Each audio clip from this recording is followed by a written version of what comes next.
Hello, and a warm welcome to the Women of Crazy World podcast, a podcast that illuminates the extraordinary journeys, trials, and triumphs of remarkable women in enterprise across the African continent. Whether you're seeking motivation, valuable insights, inspiration, or a sense of belonging in a community that celebrates women's success stories, then these podcasts is definitely the right platform for you. We have found that sharing stories and experiences is one of the most effective ways to change minds and provoke actions. Our host, Cindy Dlamini, will be guiding us through life transforming narratives as she connects us with her Pan-African network of women making massive moves in the marketplace. We hope that these women's journeys ignite and inspire you. And now I would like to introduce our fabulous host, Cindy Dlamini. Greetings to all the women of Crazy World out there. This is your host, Miss Cindy Dlamini, and I'm so excited to be taking the center stage alongside incredible women in various places and spaces across our African continent.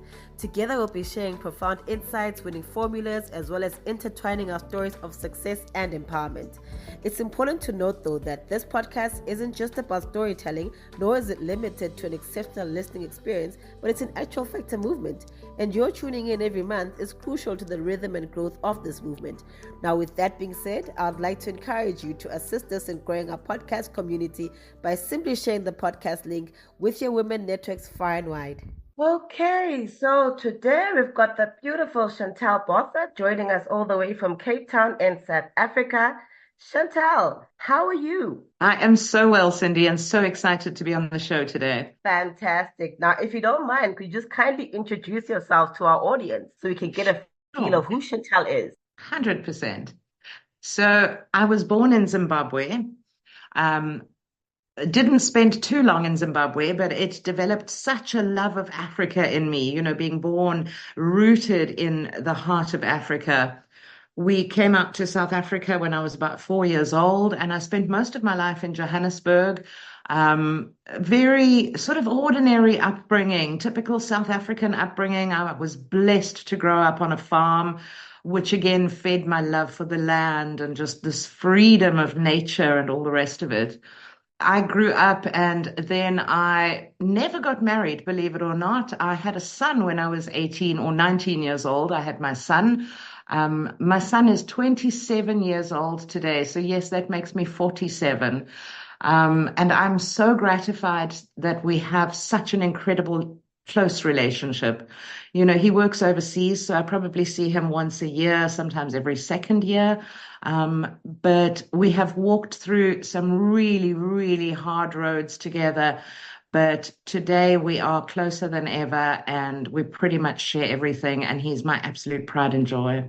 So that's a little bit of a sort of personal background. I know we're going to dive into business and other stuff, but there you have it. I love it. Mother of the year. I can totally relate to having, the teen pregnancies and, raising these phenomenal young boys and, being through the journey, walking this journey called life with them. It's just so rewarding and so phenomenal. So yeah, Absolutely. kudos to you. Kudos to you. And yeah, never getting married. Well, it's not too late. You still have a chance. I'm still hopeful. It might yet happen for me.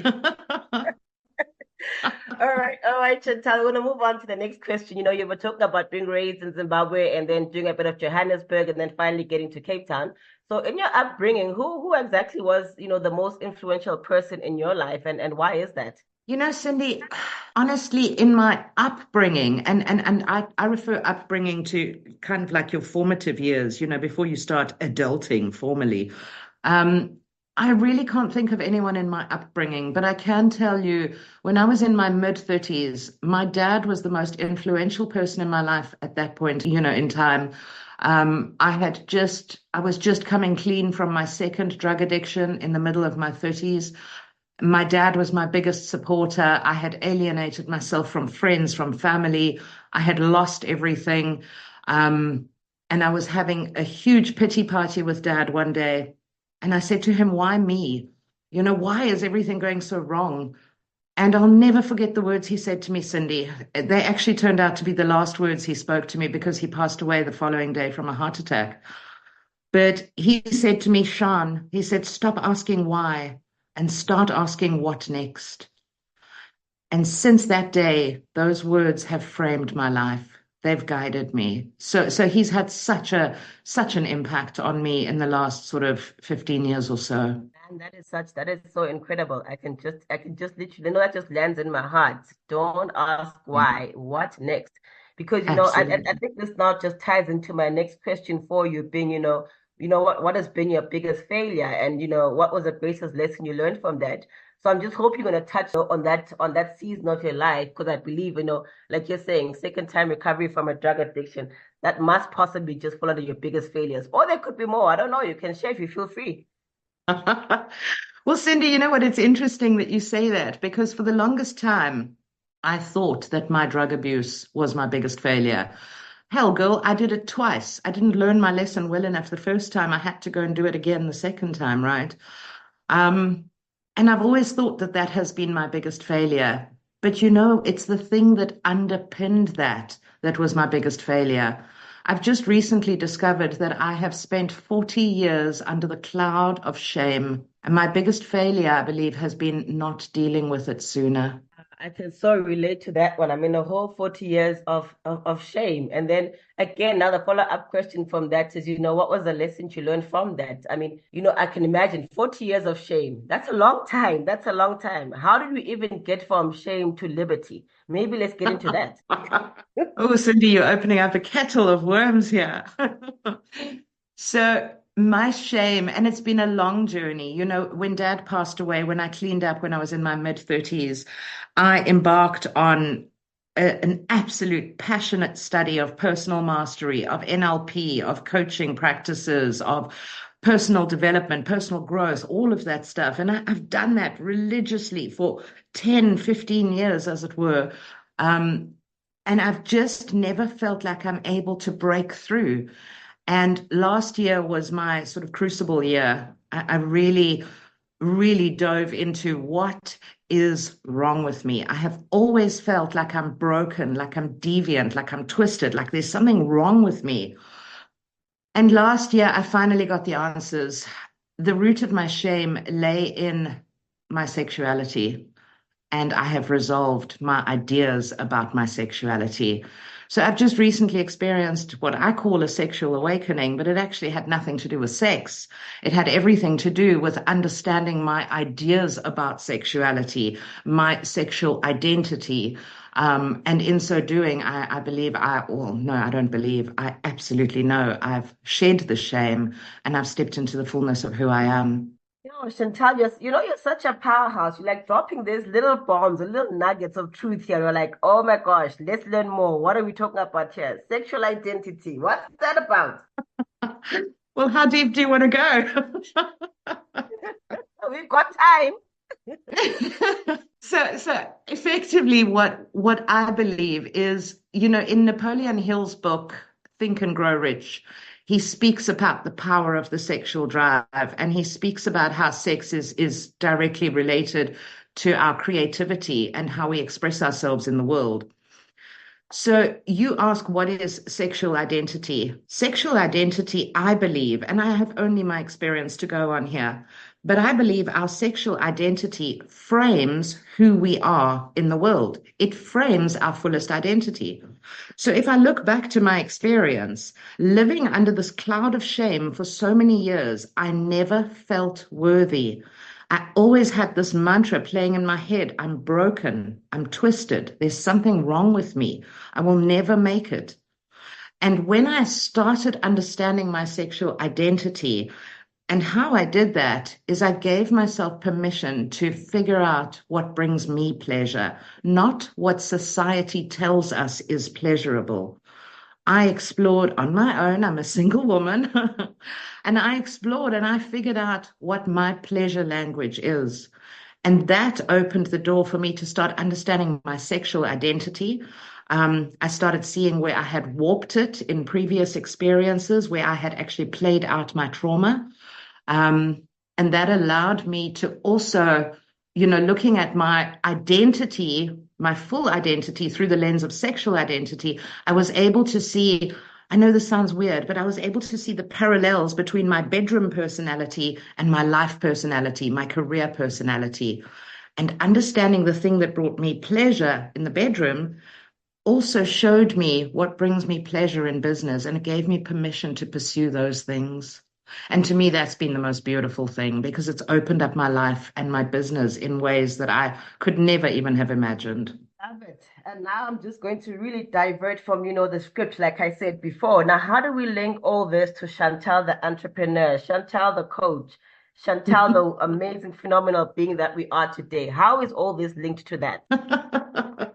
I think again, it starts with, I told you I dove right into all of that personal mastery. So for about 10 years, it was just about growing myself, understanding myself, learning NLP, learning how to break belief systems, which eventually led me to starting my coaching consultancy in 2019, which was 5 years ago now. And I started out as a career coach. I've got a background in consultative selling and in recruitment. So it made sense to me that I knew how to teach people how to sell themselves. But here's the interesting thing, Cindy. Even in those early days when I started the business as a career coach, I kept saying to people, but who are you? Let's unpack who you are and let's show the world who you are because you are an incredible person. I always told my clients, you've got so much value. We've just got to pull it out and teach you to communicate it, right? And then as the business grew, I qualified as a life coach and I started moving more in the direction of identity. And I started coaching more and more in identity because I just felt drawn to this question that I had repeated so often. Who are you? And, the universe works in mysterious ways. I believe I was on a collision course with my own identity because I kept asking that question of my clients and I kept seeing them get these extraordinary results. And I kept thinking, but what's wrong with me? Why can't I do this? I understand the strategy. So my business and my personal life and my personal learnings have been inextricably intertwined throughout, my entrepreneurial journey. And just recently, I've now pivoted my business again and I've started working with women. And it's not to say that I don't coach men, right? I will coach men, but I've really started focusing on the women market and pulling these cohorts of incredible women together and showing them just how powerful they can be. And it has been the most gratifying thing. And for the first time, I am really excited about the future of my business. Sounds like Chantelle has got a groove back and Chantelle has found exactly who she is. I was just listening to how you were just posing the question all the time to your clients, who are you? Who are you? And yet you're actually indirectly asking yourself, who am I? Who am I? And So true. it's always interesting how we feed off other people's information. And like you're saying that as you saw them blossoming, growing, you then had this curiosity about yourself that who am Mhm. I? Who am I? And why is this thing working for me? But the more you kept on pursuing their progress, everything kind of fell in place for you. And that's really phenomenal. It's something that we should also just learn from as well. Every time we Yeah. think that we're broken, and I like the fact that you keep on saying that you're broken, and yet here you are. You land in a space whereby you're actually fixing people. Amazing, isn't it?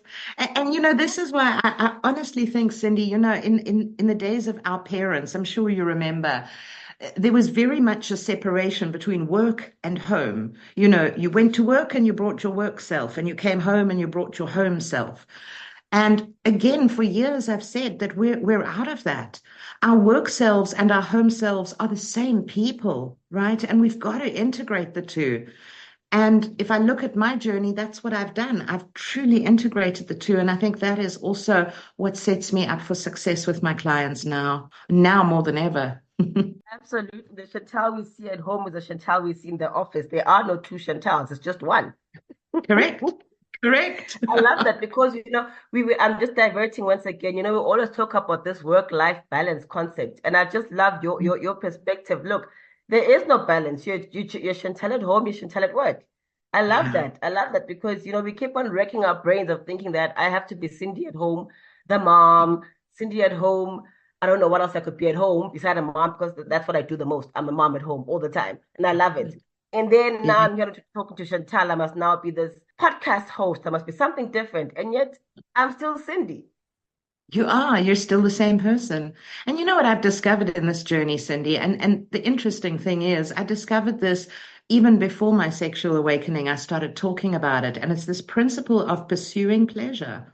Of course, now it's taken on radical new hues for me, but it's still the same principle. We need to pursue pleasure because pleasure is the gateway to purpose. When we pursue pleasure in our lives as mothers, as businesswomen, as podcast hosts, it doesn't matter what we do. We show up as the best version of ourselves because we are purpose driven. I love that word, purpose driven. Absolutely. You know what?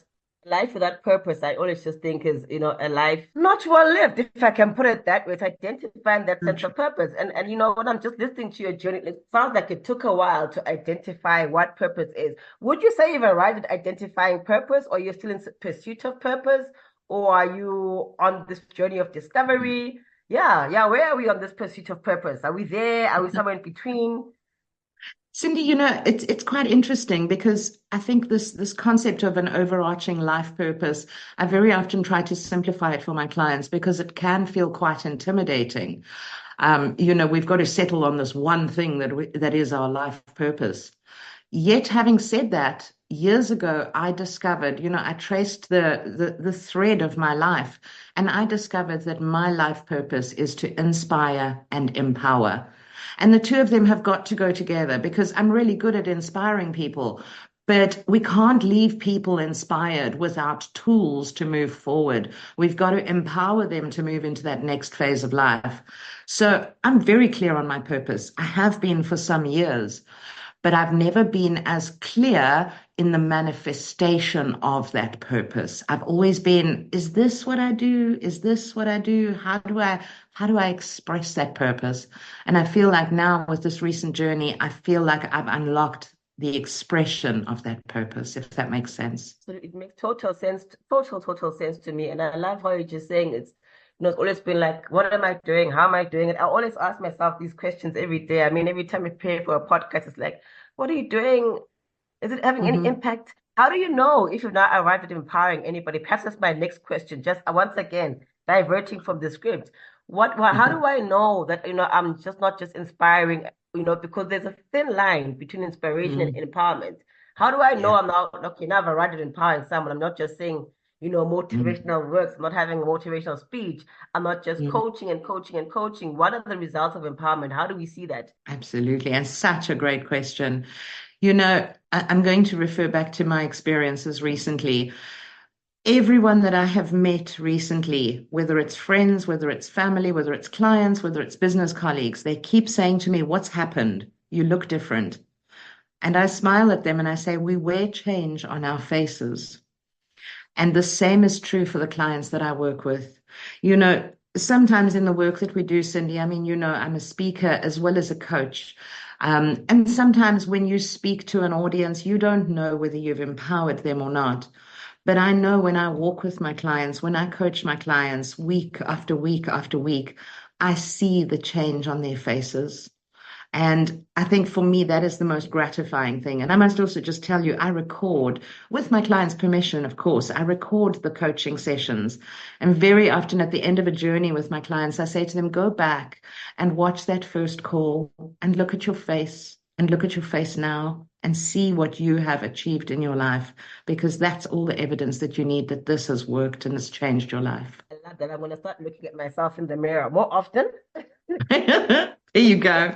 In order to identify, am I making an impact in my own life before I even begin to try and make an impact externally? I believe that, all this starts with you self, because you keep on pointing at how this is how my journey worked out. And I'm just actually just emulating or just Mm. projecting the very same journey upon my clients. So I love that. So I'm going to take a tip from that. Just focus on your face, and focus on your face. Absolutely. And you know what? If I can give you another tip, this whole awakening started with a realization that I don't love myself. Yeah. And, when you don't love yourself, you start looking really haggard. And I was starting to look really haggard. I was struggling with my weight and all sorts of things. And the minute I started loving myself, it's almost like I blossomed. And I know it sounds all sorts of woo woo and all the rest of it, but it's such a powerful thing because I finally accepted myself, and you can see it on your face. And I'm just listening to you. That the chances are most of the time when you struggle with loving yourself, you've got so much love for everyone around you, And yet when it Mm-hmm. comes to you, it's like somehow you just limit that. How That's did you end up just breaking free from saying, Chantal, you are loved by Chantal? How do we even get to that point? it. Again, Cindy, there's many, many steps, and this podcast is nowhere near long enough to uncover all of it. But I believe it comes back to owning my pleasure. And again, I'm not simply talking about sexual pleasure, although that is a facet of it, right? But it's asking myself, what does Chantelle want? What does Chantelle get pleasure from, right? And understanding the impact of the societal paradigms and the societal constructs that we live in and are subject to, and how these societal constructs actually influence our vision, our idea of purpose. We think pleasure is what we see the media portraying it.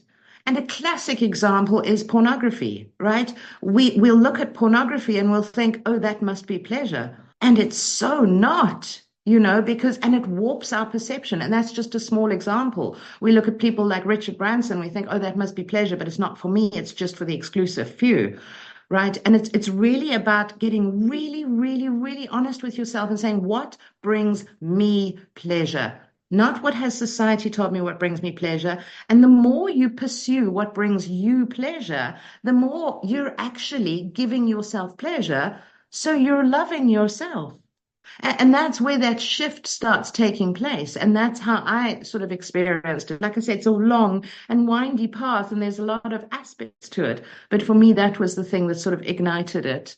Again, once again, I say you're such a powerhouse and just bold to openly just share because these are some truths that we like to keep to ourselves and think, well, I'll talk Mhm. about such truths and people think, well, I'm a bit cuckoo, but you're just bold enough, you're just bold enough to say, and I love the authenticity in you.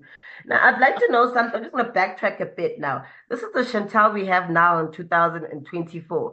If you could give your 20-year-old Chantal some great advice or have a conversation with her, what would that be about? Take a guess, my darling. I would say to that girl, resolve your shame, resolve your sexual identity. I think she'd probably look at me like I was nuts because my 20-year-old self thought that she was hugely sexually liberated and totally shame-free and, all sorts of together as our 20-year-old selves do think. But I would still tell her, go and dig a little bit, go and find that shame because it's there and resolve it now. That's the advice I'd give her. Phenomenal. And if you're speaking, to your 20-year-old self, I do believe they've got a couple of 20-year-olds listening on, we'll be listening once this goes live. And I love that, Mhm. deal with your shame, deal with your shame. And, the youngsters today, this issue of shame, I'm also going to go back now to the previous conversation, what you actually mentioned, which was now about the drug addiction, all of that. We find that, we're trying to hide away shame. So now we take on this different path or personality Yeah. just to please our 20-year-old peers to say, right, I belong, I fit in, I want to take this track record of drug abuse. And yet deep down, I'm just suffering some sort of shame, but I want to cover it with this drug abuse. What would you say, because you've walked this path, what would you say to this 20-year-old who's exactly where you are when you were 20 years old? Or perhaps we don't know when you started doing drugs, but let's say that you're 20 year old. What would you say to that one? How would you actually inform to say, you know what, that's the wrong path? Sure. Again, Cindy, it's a really big question because would the 20-year-old self listen? And I look back on myself, I can only speak for myself. I probably wouldn't have, right? But I know, looking back, they say hindsight is 2020, and I know without a doubt, if I look at my two addictions, my first addiction was in my late teens. I was 18 years old, and it was just before I fell pregnant with Kyle. And my first addiction was about escapism because I had grown up in a home that was incredibly strict and controlling, and I wasn't allowed to do anything. So the minute I left school, I went wild. I tried everything. I wanted to sample the entire smorgasbord that life had to offer me.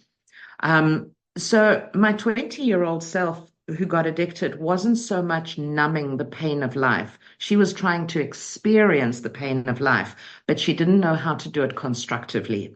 So that would be the differentiator there for a 20-year-old self. Now, if I contrast that with my second addiction started when I turned 30. And what had happened is for the last 10 years, I had been raising a child on my own. I had been trying to build a career, trying to build a house, and trying to subscribe to, I talk about societal paradigms. I had been trying to subscribe to the picket fence notion, create the perfect life, and just, put one foot in front of the other. But deep inside, I was deeply, deeply unfulfilled. And I think this is why my second addiction was so much more dangerous than my first, because my second addiction was all about numbing the pain of a life, absolutely no purpose, no fulfillment, no pleasure. There was just, I just felt empty, man. It was horrible. And that's what my second addiction was all about. So if I had to give advice to someone who's in that position, I would say, find your purpose, find the thing that fulfills you. Life is not about going to a job for a paycheck, because that's what I did for 10 years and it didn't bring me any joy, so find your purpose. I love it. Going right back to the issue of purpose. Find your purpose. Find your Yeah. purpose. It makes so much sense. Find your purpose. And again, I loved how you answered, how you started answering the question was, you know what, look, will a 20-year-old person listen at this particular point in time? Because we're in all sorts of interesting narcotics, drugs for various reasons. And the chances are, if I come and say, hey, you're not going the right way, you're not going to listen to me the first time, maybe the second time, not past the third time. Yeah.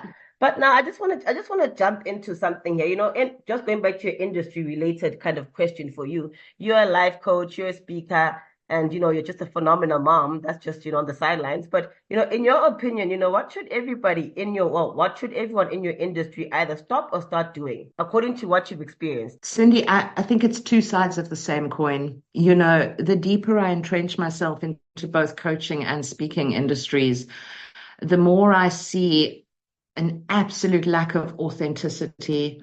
The more I see people standing on stages telling stories for the kudos that they're going to get, or the supposed kudos that they're going to get, the more I see coaches resorting to inauthentic and sometimes dubious practices.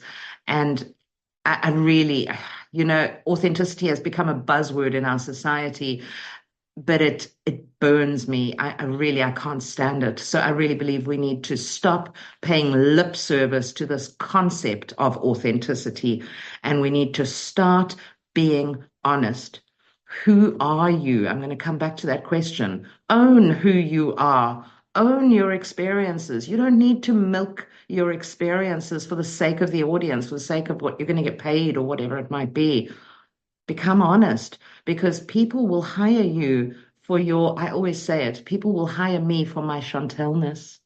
And the more honest you are about who you are, the more you will create that resonance in the world and the impact that you were born to create. It's a very powerful point because we get so caught up and for example, I'm not listening to Chantal. Oh my gosh, she's so well spoken. I speak so quickly, I rush through things and I just decide, okay, I'm gonna try and put a Chantal on people. And people you can't fool people, they see it right through you. And so I Yes. love that you just emphasize on the authenticity part. Be you as you are. That's Yeah. what we pay to see, that's what we pay to listen to. Don't Yeah. duplicate, don't try and be a Chantal. Chantal is Chantal and you are Cindy. And that's perfectly fine. So I love that. And then what would you say you see, in the future, of our industry, because we're both speakers here, speakers, I'm not a coach yet. I do mentorship stuff, but yeah, Mhm. what do you think? What do you see, in our future? And is there a future in speaking coaching? Is there one, or is it just going to be another, I don't know, it's going to phase away at some point? Oh, absolutely. There is a future, Cindy, without a doubt. I think we are living through a period of the biggest identity crisis that we have ever experienced. And I can't speak to 100 years ago because I didn't live 100 years ago, right? So, of course, this is the biggest one we've ever faced. But if you look at the attention that mental health issues are getting, if you look at all of these permutations on identity that's coming into our society at the moment, and gender roles and sexuality and all sorts of things, I believe our people are crying out for something.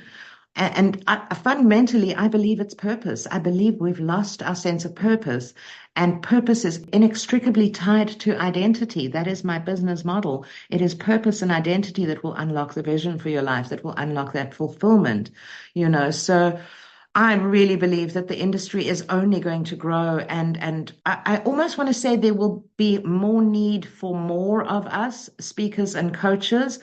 But that's almost incorrect because I believe there will be more need for more authentic, real, transformative coaches and speakers.